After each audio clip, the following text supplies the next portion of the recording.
As an economist, we are not really trained to think about beauty. It's functional. People buy it, that's the value. There is some other dimension called beauty, called good design, which has a complex relationship with economic success.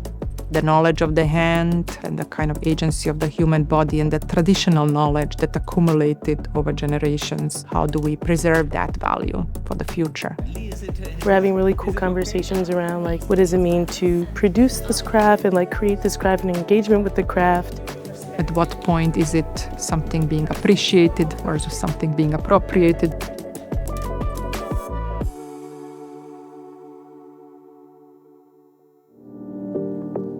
We're working on a project on Jamdani, which is perhaps the most famous traditional craft of Bengal. This particular technique is done with the finest cotton on a plain weave.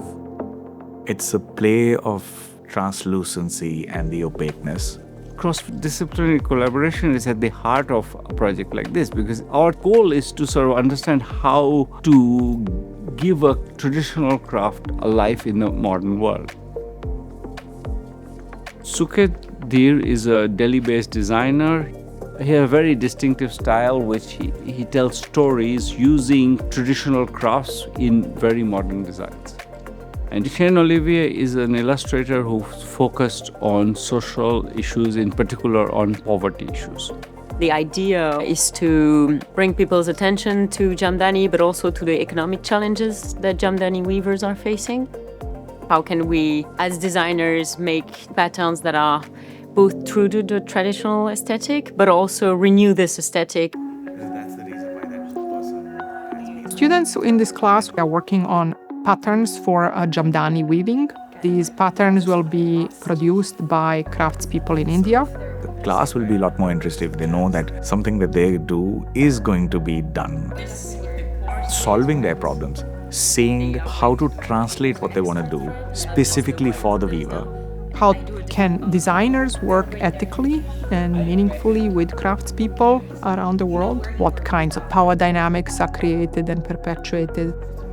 We engage in a very interesting conversation about what are ethical forms of fashion and how do we kind of bring back that sacredness into what we wear.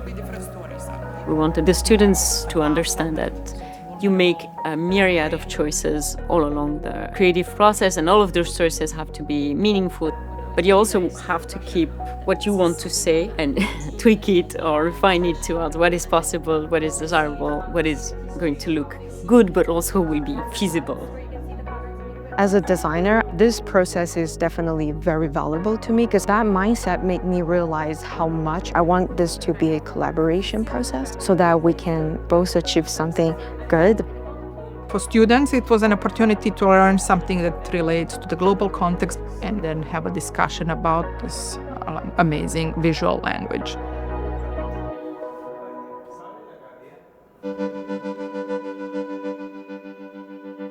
Suket, Cheyenne and I, we're trying to create an artwork which basically tells a story, the economic history of Jamdani from the 18th century to today through the means of 5 woven scrolls.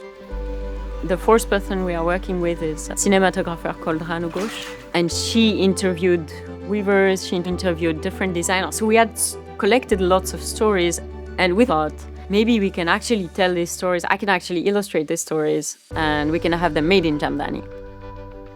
The weavers, there was a bit of a pushback in the beginning. Hey, this is too difficult. I don't know why you're asking me to do this thing. And the final product came in the different kind of quality because they had made the entire free decision of saying, no, this would take too much time, too much cost, etc. Eventually, it looks perfect. They made a decision. Every time we underestimated this weaver, he's come by like, do you have something more difficult? Bring it on.